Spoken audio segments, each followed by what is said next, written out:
राधे राधे, नमस्ते, good morning. स्वागत है हिंदी टीचर्स एकेडमी में। तो रचनाकार स्पेशल सीरीज में आज हम देखेंगे सर्वेश्वर दयाल सक्सेना जी को। सक्सेना जी का जन्म हुआ था 1927 में।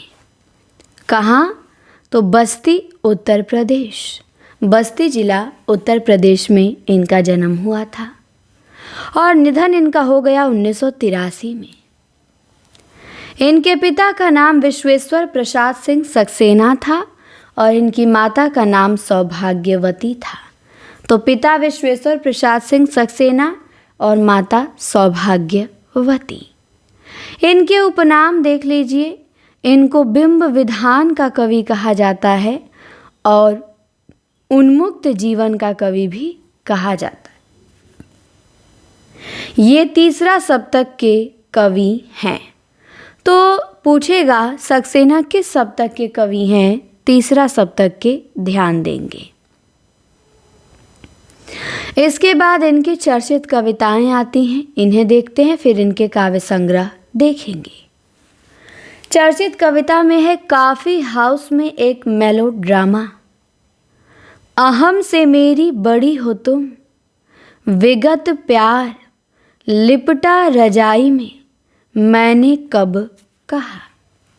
तो कॉफ़ी हाउस में एक मेलोड्रामा, अहम से मेरी बड़ी हो तुम, विगत प्यार लिपटा रजाई में मैंने कब कहा। ये सब कविताएं सक्सेना जी की हैं। इसके बाद इनके काव्य संग्रह देख लीजिए। काव्य संग्रह इन्होंने लिखा है काठ की घंटियाँ, 1959 में प्रकाशित हुआ। बांस का पुल 1963 में, एक सोनी नाव 1966 में, गर्म हवाएं 1969 में, कुआनो नदी 1973 में।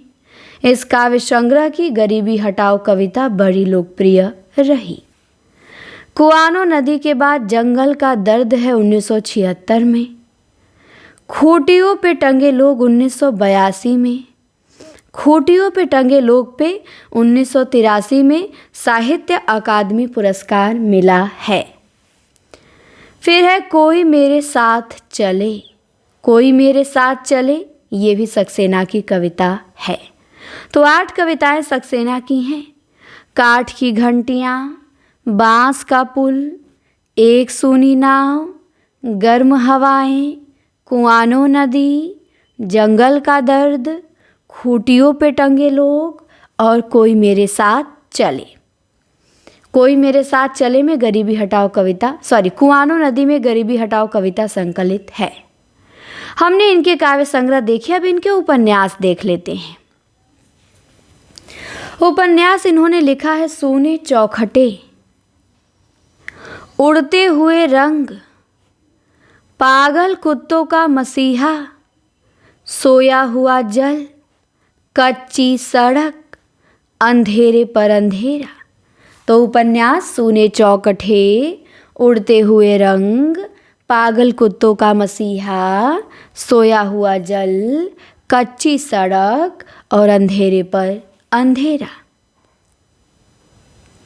इसके बाद इनके नाटक देख लीजिए। बकरी 1974, लड़ाई, अब गरीबी हटाओ, कल भात आएगा। तो अब गरीबी हटाओ नाटक है और गरीबी हटाओ इनकी कविता भी है। और बकरी नाटक का डेट भी ध्यान रखेंगे, पूछा जाता है 1974, 2 अंकों में है। तो बकरी, लड़ाई, अब गरीबी हटाओ, कल भात आएगा, किसके नाटक? सक्सेना के नाटक। इसके बाद बाल साहित्य से संबंधित रचनाएं देख लीजिए। इन्होंने लिखा है बतूता का जूता। ये शायद KVS NVS में पूछा गया है, बतूता का जूता। तो इसे ही ध्यान रखिएगा, और तो ध्यान देने लायक नहीं है। भौ भाव खाऊं खाऊं है, लाख की नाक है, महंगू की टाई है। तो ध्यान रखिएगा बतूता का जूता। इसके बाद इनकी संपादित पत्रिकाओं में दिनमान है और पराग है। इसके बाद इन्होंने यात्रा वृतांत लिखा है कुछ रंग कुछ गंध। कुछ रंग कुछ गंध यात्रा वृतांत सक्सेना का। इसके बाद अब इनकी पंक्तियां देख लीजिए, बड़ी चर्चित हैं, बहुत इम्पोर्टेंट हैं। पंक्ति है, लोकतंत्र को जूते की तरह लाठी में लटकाए, भागे जा रहे हैं सभी सीना फुलाए। सक्सेना की पंक्ति है, मैं नया कवि हूँ, इसी से जानता हूँ कि सत्य की चोट बहुत गहरी होती है। इनकी पंक्तियाँ बहुत बहुत इम्पॉर्टेंट हैं। इसके बाद, घास की एक पत्ती के सम्मुख मैं झुक गया और मैंने पाया कि मैं आकाश छू रहा हूँ। तो घास की एक पत्ती के सम्मुख मैं झुक गया और मैंने पाया कि मैं आकाश छू रहा हूँ। इसके बाद एक पंक्ति है, बहुत अच्छी है, कि हंसा जोर से जब तब दुनिया बोली इसका पेट भरा है, और टूट कर रोया जब तब बोली नाटक नखरा है। जब गुमसुम रह गया लगाई तब उसने तोहमत घमंड की, कभी नहीं समझी इसके भीतर कितना दर्द भरा है। तो जब हंसे जोर से तो दुनिया बोली इसका पेट भरा है, जब टूट के रोए तो बोली नाटक नखरा है, और जब कुछ न किए गुमसुम रह गए तो बोली कि बहुत घमंडी है। कभी नहीं ये दुनिया समझेगी कि उसके अंदर कितना दर्द भरा है। इसके बाद 5वीं पंक्ति देख लीजिए सक्सेना की। उसने कहा मेरे जूते की पालिश में तुम अपना चेहरा देख सकते हो। उसने कहा कि मेरे जूते की पालिश में तुम अपना चेहरा देख सकते हो। मैंने तिलमिला कर सोचा वे लोग खुशनसीब हैं जिनके चेहरे नहीं। फिर ख्याल आया नहीं, वे लोग भले आदमी हैं जो जूते नहीं पहनते। तो ये भी सक्सेना की बहुत अच्छी पंक्ति है कि उसने कहा मेरे जूते की पालिश में तुम अपना चेहरा देख सकते हो। मैंने तिलमिला कर सोचा वे लोग खुशनसीब हैं जिनके चेहरे नहीं। फिर ख्याल आया नहीं, वे लोग भले आदमी हैं जो जूते नहीं पहनते। 6वीं पंक्ति देख लीजिए सक्सेना की। लो और तेज हो गया उनका रोजगार, लो और तेज हो गया उनका रोजगार, जो कहते आ रहे हैं पैसे लेके उतार देंगे पार। तो सक्सेना की पंक्ति है। इसके बाद 7वीं पंक्ति, लीक पर वे चले जिनके चरण दुर्बल और हारे हैं, हमें तो हमारी यात्रा से बने ऐसे अनिर्मित पंथ प्यारे हैं। तो सक्सेना की पंक्ति है कि लीक पर वे चलें जिनके चरण दुर्बल और हारे हैं, हमें तो हमारी यात्रा से बने ऐसे अनिर्मित पंथ प्यारे हैं। फिर 8वीं पंक्ति देख लीजिए। इनकी सब पंक्तियाँ बहुत बहुत इम्पॉर्टेंट हैं सक्सेना की, कि और अब छीनने आए हैं वे हमसे हमारी भाषा, यानी हमसे हमारा रूप जिसे हमारी भाषा ने गढ़ा है।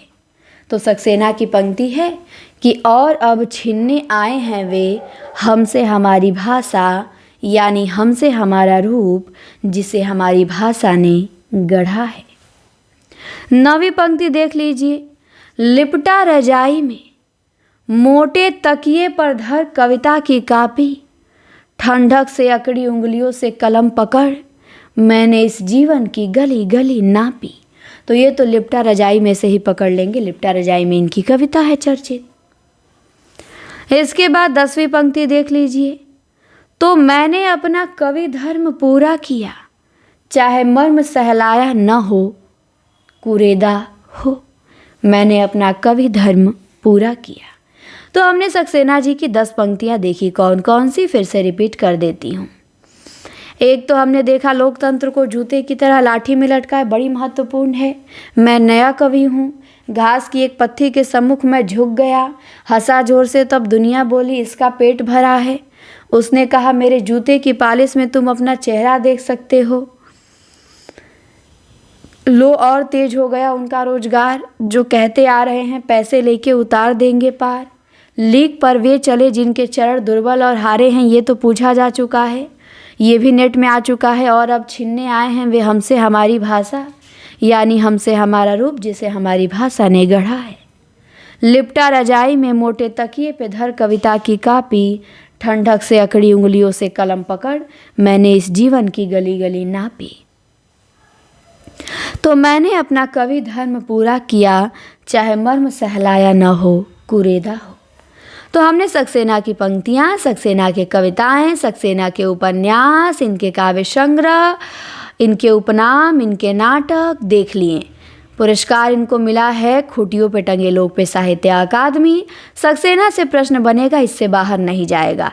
ये रचनाकार सीरीज आप लोगों के लिए वरदान साबित होगी बहुत। और इसका PDF भी अपलोड हो गया होगा ऐप पर, मुझे लग रहा है, या नहीं हुआ होगा तो ग्रुप में भेज देंगे।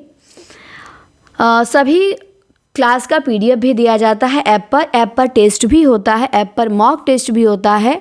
और ऐप पर अभी हाल ही में आपको 1-2 दिन में मॉक टेस्ट देखने को मिलेगा। PDF टेस्ट भी होता है, लाइव क्लासें भी होती हैं, और पेपर जो दिया जाता है उसे सॉल्व भी कराया जाता है। आपके लिए नोट्स रिवीजन भी कराया जाएगा। आदिकाल से पूरा एकदम, आदिकाल भक्तिकाल ख़त्म हो चुका है, रीतिकाल पे आ चुके हैं। आपको वन लाइनर भी मिलेगा ऐप पर रोज़ सुबह में। तो बहुत फ़ायदा है ऐप से जुड़ने में, जुड़िए। तैयारी अच्छी करने चाहते हैं तो प्ले स्टोर से Hindi teachers academy app download करिए, और हिंदी साहित्य से कहीं भी कोई भी एग्ज़ाम देना हो आप बिट करेंगे। फीस केवल 999 है। कोई भी डाउट हो इस नंबर पर कॉल करके पूछ सकते हैं या मैसेज करके 94 52 86 93 35 नंबर नोट कर लेंगे, व्हाट्सअप मैसेज कर सकते हैं। तो और प्ले स्टोर से Hindi teachers academy app download करके आगाज बैच ज्वाइन कर लीजिएगा। 1 साल की वैलिडिटी है। GIC हो, GDC हो, UP TGT PGT हो, पंजाब में हो, उत्तराखंड प्रवक्ता हो, असिस्टेंट प्रोफेसर हो, BPSC हो, हर एग्ज़ाम के लिए आगाज बैच बहुत बढ़िया साबित होगा। तो जुड़िए और खूब मन लगा के पढ़िए।